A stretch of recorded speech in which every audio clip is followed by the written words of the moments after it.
Okay, we have a 62-inch deck that came off a John Deere x495 mower. It's got a little Yanmar diesel 3-cylinder in it.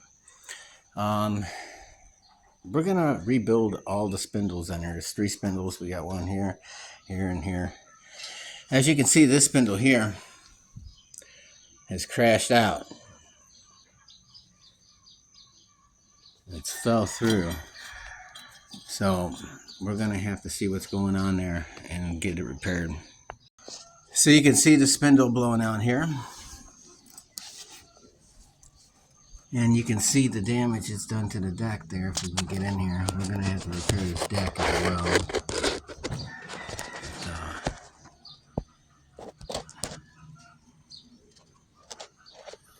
Yeah, I don't know if you can see that. You can see where it's cracked the deck out. We're gonna have to replace that and re-drill that and get that cleaned up correctly. I'm gonna show you how to do all that. And we're probably gonna reinforce that area and put a larger bolt in there. We can't have this happen again. So let's see if we can make it to where this doesn't happen again. Okay, so this is going to be an 18. It's going to be a 24. And these covers are going to be 13. And you get your sockets and your wrenches set up. And we're going to start tearing them apart here. So what I'm going to do is take this cover here off. And I'm going to take the the pulley off first. And then I can hold the blade and then use the 18 millimeter impact socket to pull the blade off.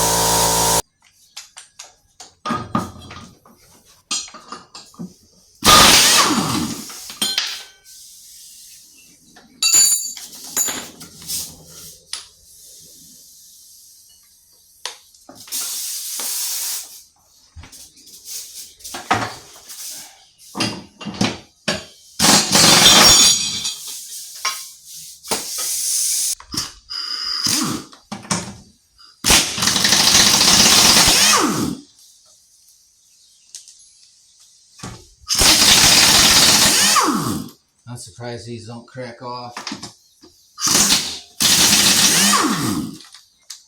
They're known to crack real easy on every other deck.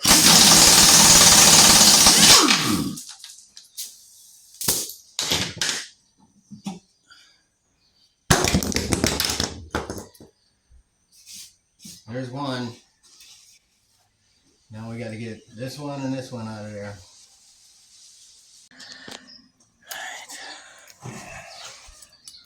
So this one looks okay. This one looks okay. It was only a matter of time for this started to bust out because the spindle's cracked down there. But this one here, yeah, this is cracked all over the place.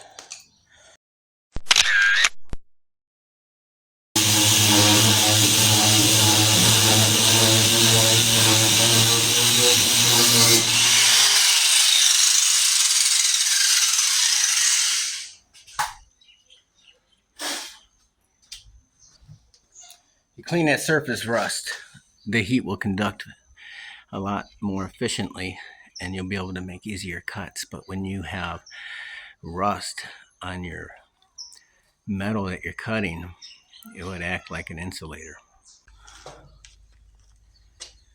Cut a hole.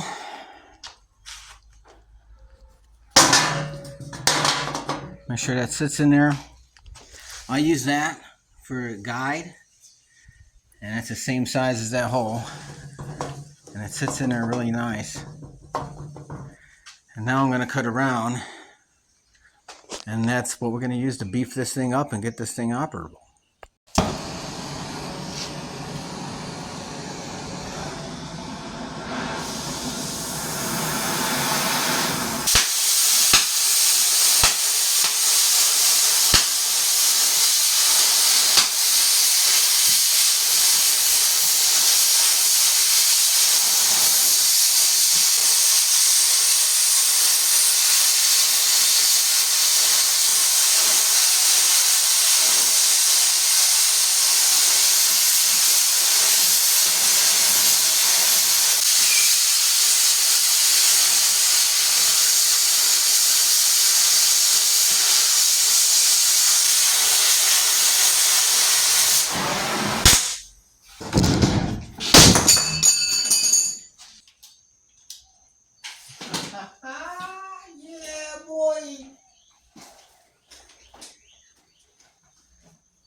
So I got it all cleaned up. All the edge that's going to be welded is all cleaned up.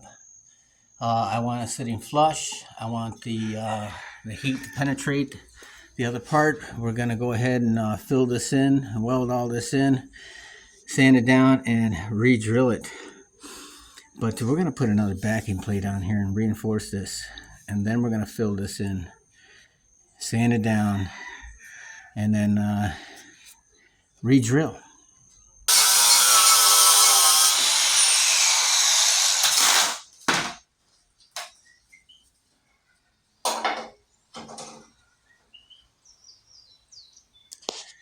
All right, there's our new ring. Not the perfect cut, but it doesn't really matter. We're going to weld all the way around this thing. And yeah, then we're going to fill the cracks up here. What I like to do is, you see where this crack comes out here? I'm going to drill that and weld that. And then right here, and I'm going to drill that down here and weld that, so that that fracture doesn't continue.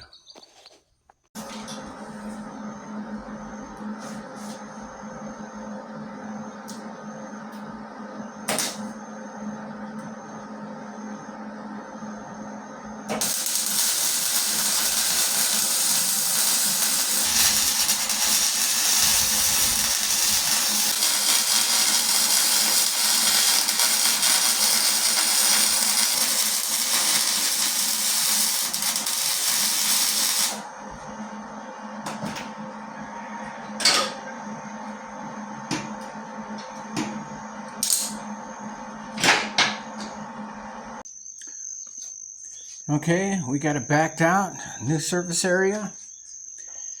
And now we're going to have to repair the top of that and get it drilled out. Okay, the repair is done. We are ready to assemble the spindles and rebuild the rest of this deck. We're going to go ahead and straighten this out. We're probably going to heat it up and bend this back out and weld that back in place.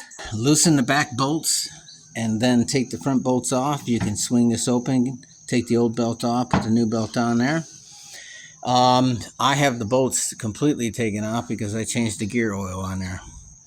So the way you're going to change the gear oil on this gearbox is that you're going to empty it out by taking this plug out and then fill it up, and then when it sits level, let it run out. When the deck is level, let it run out and on a towel or something like that, and then that will correct the level, and then go ahead and put your plug back in. Okay, we got the new tensioner built with the new bushings in there. Okay, these blades are not in bad shape. We're just gonna clean them up a little bit and sharpen them a little bit.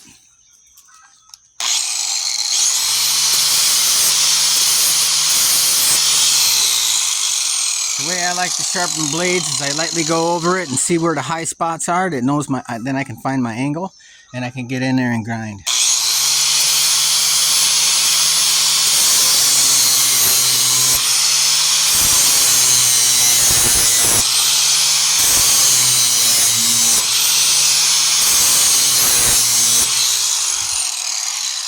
Now I got a nice sharp edge on it.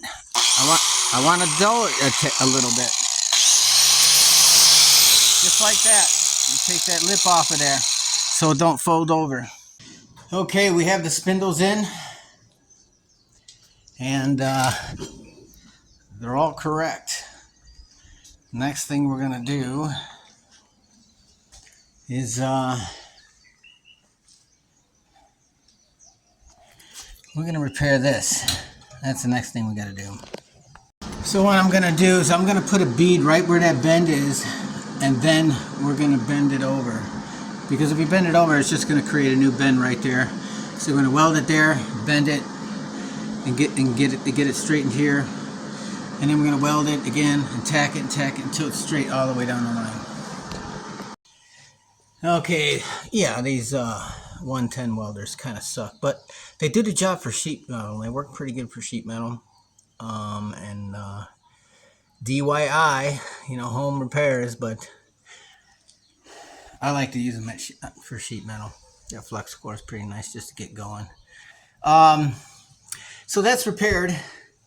And we're going to turn this deck over and finish putting the new tensioner on there. And I think we're done with this thing. The oil's been replaced in the gearbox. Yeah, I think we're done.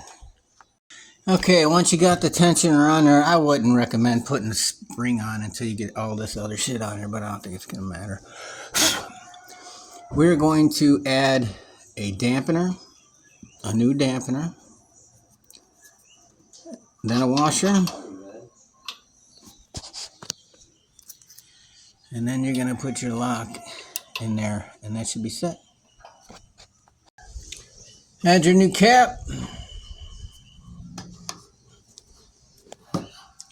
And that's how the deck belt goes. Alright, get your grease gun. Don't forget to grease all your spindles, otherwise you'll be doing this again.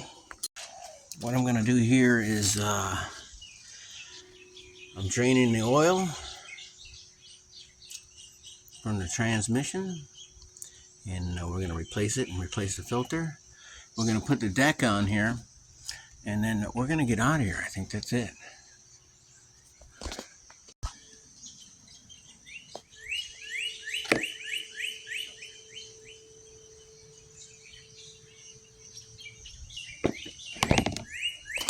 Okay, the deck is installed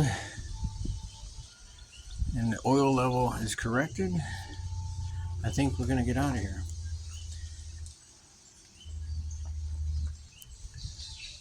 The deck is pretty easy. You just lower the hydraulics on there and you get it in those pins by sliding it forward into those pins. Then put your front end support on there, and that's it. It's pretty simple.